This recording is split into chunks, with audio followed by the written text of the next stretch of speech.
एक बहुत important theory आपके जस्ट इन टाइम की होती है। आप लोग सबको मालूम है क्या ये थ्योरी? तो जस्ट इन टाइम परचेज नहीं, बहुत ही इंटरेस्टिंग वे में ऑर्गेनाइजेशन में एक काम होता है। क्या होता है?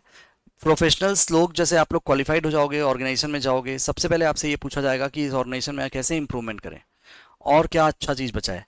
कल की क्लास में मैंने बताया था कॉस्ट रिडक्शन, मतलब स्टैंडर्ड को उठा करके कम कर देना। और तो उसका मतलब कैसे कम कर देना? कोई ऐसा बटन थोड़ी ना कम कर दो, सोचना पड़ेगा ना दिमाग लगा करके।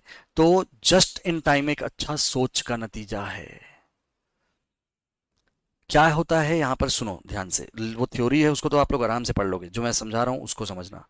जस्ट इन टाइम का मतलब ये हुआ कि फैक्ट्री में, प्रोडक्शन डिपार्टमेंट में, रॉ मटेरियल डिपार्टमेंट से जो गुड्स ट्रांसफर होता है, इस प्रोसीजर को चेंज कर देना। कैसे करते हैं?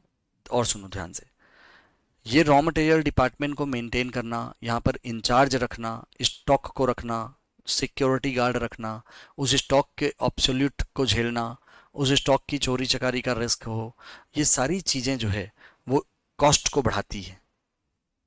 इस कॉस्ट को कम करना चाहते हैं। कॉस्ट कंट्रोल क्या करता है कि इस बोलता है कि भैया एकदम स्ट्रिक्ट और स्ट्रॉन्ग सिक्योरिटी गार्ड हो, उनकी क्लास ले रहा है रोज, है ना, उसका वो क्या कर रहा है बोलो। बहुत अच्छा एग्जांपल पकड़ रहा हूँ ना, बहुत ध्यान से समझना कि एक एक आदमी आ गया वहां पे, कॉस्ट कंट्रोल के चक्कर में क्या कर रहा है, वो सारे प्रोसीजर को एकदम टाइट कर रहा है, लोगों को जा जाके उसको बिल्कुल वो क्या करता है, टाइम टू टाइम इंसेंटिव दे रहा है, उसको क्लास ले रहा है उसकी, उसको बहुत अच्छे से मोटिवेट कर रहा है।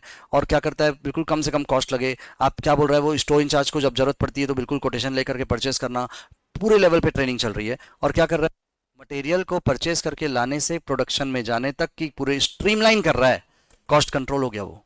स्ट्रीमलाइन करके क्या कर रहा है, एक टारगेट सेट किया कि भैया तुमको टारगेट अचीव करना है, मतलब जितना टारगेट हमने सेट करके रखा है उतना ही लेना है। अब कॉस्ट रिडक्शन वाले इंजीनियर्स आ गए, मान लो मैनेजमेंट अकाउंटेंट आ गए, कॉस्ट रिडक्शन करना है, सोच रहे हैं और बोल रहे हैं कि तुम्हारे पास में जो उतने भी मटेरियल आ रहे हैं वो सब एक सप्लायर से आ रहे हैं। कौन है वो सप्लायर? तो वहां से जवाब आया कि सर ये बहुत ही अच्छा सप्लायर है, अपने बहुत पास में रहता है और उसका काफ़ी कंट्रोल अपने मैनेजमेंट में है। अपना जो मैनेजमेंट है ना, वो उसके कंपनी में जा करके पूरा कंट्रोल रखता है, एकदम फिक्स है। मतलब हमको ज़्यादा कुछ करना नहीं पड़ता, बस फ़ोन करो और गुड्स बिल्कुल आ जाता है, रेडी हो जाता है।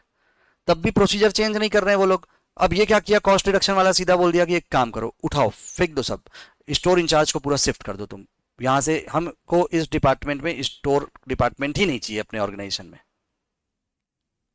जिस दिन जरूरत पड़ती है सीधा वहां पर जाएगा, वहां से गुड्स आएगा और सीधा प्रोडक्शन डिपार्टमेंट में डंप हो जाएगा। ऐसा सोचते हैं कॉस्ट रिडक्शन वाले, समझ रहे हो बात? सीधा स्टैंडर्ड को उठा करके गिरा दिए, नीचे कर दिए।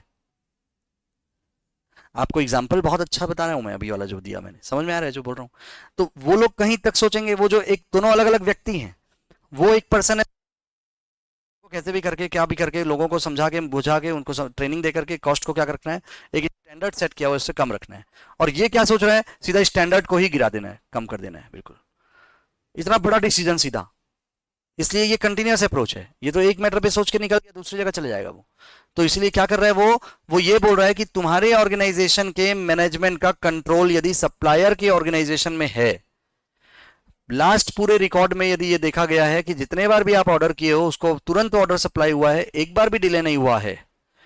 तीसरी बात में, आप जब गुड्स को आने के बाद खुद जो चेक करते हो, टेस्ट करते हो, वो उसी के ऑर्गेनाइजेशन में जाके टेस्ट कर पा रहे हो, तो जस्ट इन टाइम अप्रोच, जिस दिन जरूरत पड़े उसी दिन परचेज करो। Store department zero, store department में लगने वाला खर्च zero, carrying cost zero, stock में लगने वाला पैसे पे इंटरेस्ट जीरो,